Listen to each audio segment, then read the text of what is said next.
నా కోరిక ఒకటే, వచ్చే ఎన్నికలకి మొత్తం మన్యమంతా కూటమి ప్రభుత్వం పతాకాలతో రెపరెపలాడాలి.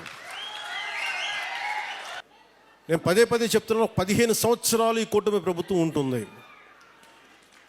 కేంద్రంలో ఎన్డీఏ ప్రభుత్వం, భారతీయ జనతా పార్టీ లీడింగ్ పార్టీగా నరేంద్ర మోదీ గారు ఎలాగైతే చేశారో అంత బలంగా 3 పర్యాయాలు ఉంటే తప్ప మనకి విభజన సమయం నుంచి గత పాలన వరకు ఎంత నలిగిపోయాం అది బయట పడాలి అంటే మాకు ఒక 15 సంవత్సరాల మీ ఆశీస్సులు కావాలి. మేము కింద పడతాం, మీద పడతాం. ముఖ్యమంత్రి గారు చిన్న భిన్నమైన ఆర్థిక వ్యవస్థని సరిచేస్తూ ఉన్నారు. నేనేమో మీకు తిరుగుతూ ఉన్నాను. మేము మీకోసం పని చేస్తాం, కానీ మీ ఆశీస్సులు కావాలి మాకు.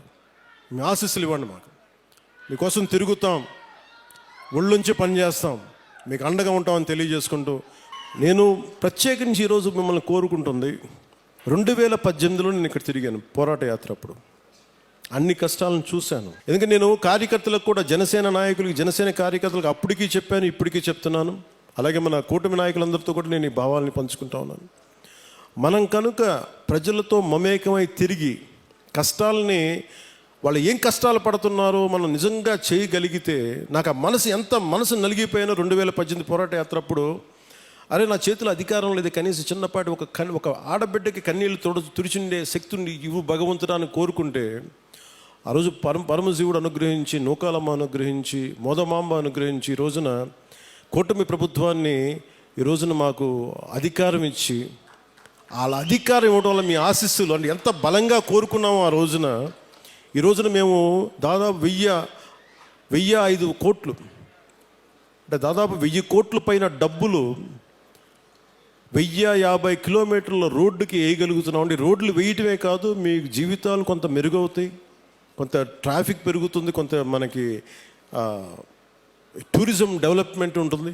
వీటన్నిటిని దృష్టిలో పెట్టుకొని ఇవన్నీ చేస్తూ ఉన్నాం. నేను ఈ రోజున ప్రత్యేకించి దారి పొడుగుతా చూస్తుంటే ఇంత సుందరమైన అరకుని దేశం మొత్తం వచ్చేలాగా చేయాలి.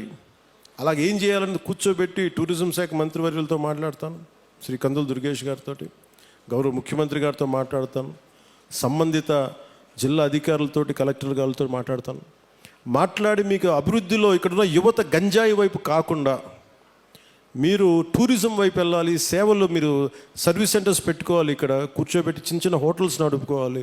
మీకు ఏదైనా స్థలాలు ఉంటే మీరు అక్కడ కూర్చోబెట్టి కొంచెం ఓపెన్ క్యాంప్స్ పెట్టుకునేలాగా, 10 డబ్బులు వచ్చేలాగా, కొంతమందికి వృత్తి ఉపాధి వచ్చేలాగా ఖచ్చితంగా కృషి చేస్తాం.